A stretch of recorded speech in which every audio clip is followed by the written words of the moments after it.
The State Department could have some big changes in store in a Biden administration, but the concept of rebuilding the State Department isn't a new idea. Kori Schake is Director of Foreign and Defense Policy Studies at the American Enterprise Institute.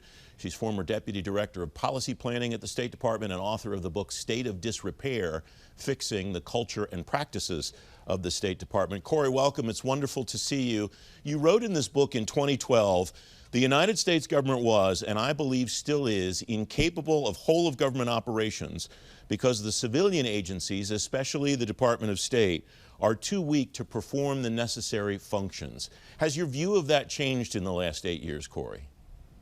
It has not changed, but I feel it even more strongly now than I did then, in part because of the damage the Trump administration has done to the culture and to the budget of the State Department. The Trump administration, every year it's submitted a budget, has attempted a 30% cut to the State Department's budget, and Congress saved the department from that, but the turmoil of it takes a toll on the institution, as does the first Trump Secretary of State, Secretary Tillerson, cutting off any new hires, spending a year saying he was going to reorganize the department and relying almost entirely on the seventh floor rather than bringing in the expertise of America's career diplomats. You write extensively in your book in 2012 about the type of person that the State Department should attract versus the type of person that it does attract and promote as well. What does that look like in 2020 and 2021 for potentially a Biden administration? What kind of person, what kind of people should that administration be looking for to attract into the State Department and to promote within the State Department, Kori?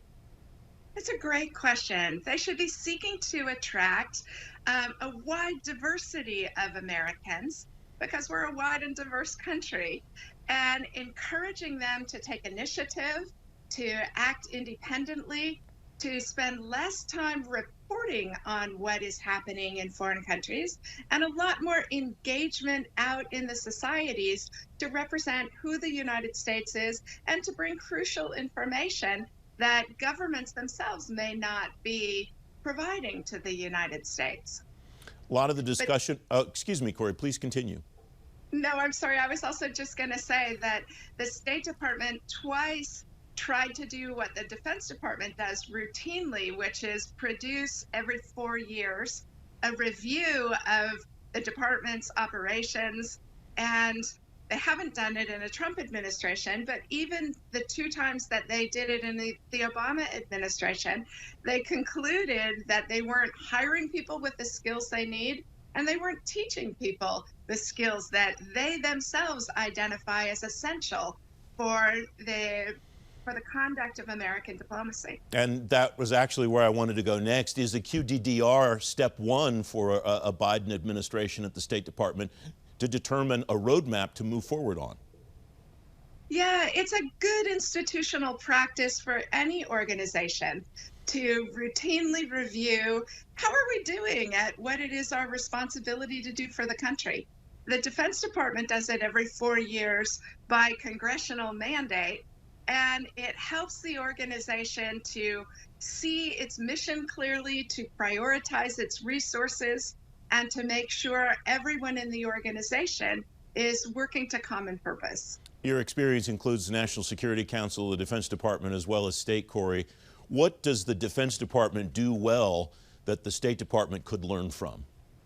I'm so glad you asked that, because I do think it gets to this point about the cultural deficiencies of the State Department.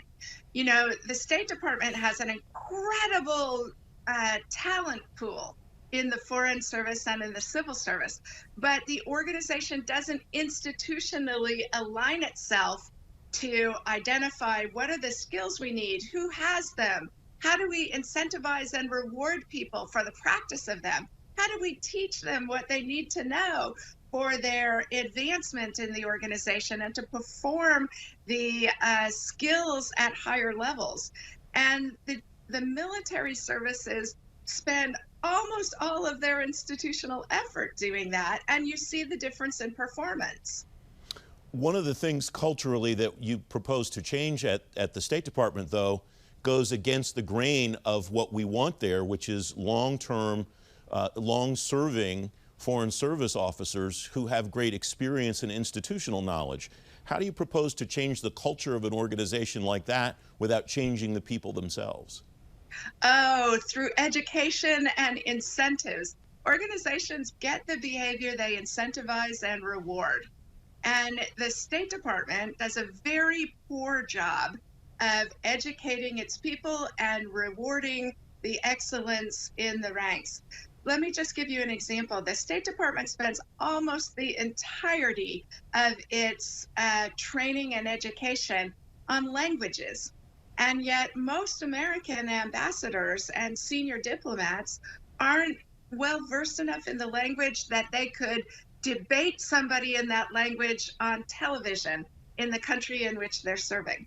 So it tells us that we're expending an enormous amount of resources, but not producing the outcome that's needed. I would recommend spending less time and effort on language and allowing Foreign Service officers to become regional experts, to serve in the same country or the same post over and over, so they develop deeper expertise, and you can spend less of your training resources on language and more on, for example, managerial expertise. Kori Schake of the American Enterprise Institute. A lot more I'd like to cover, but we're out of time. Thank you for joining me today. Thank you.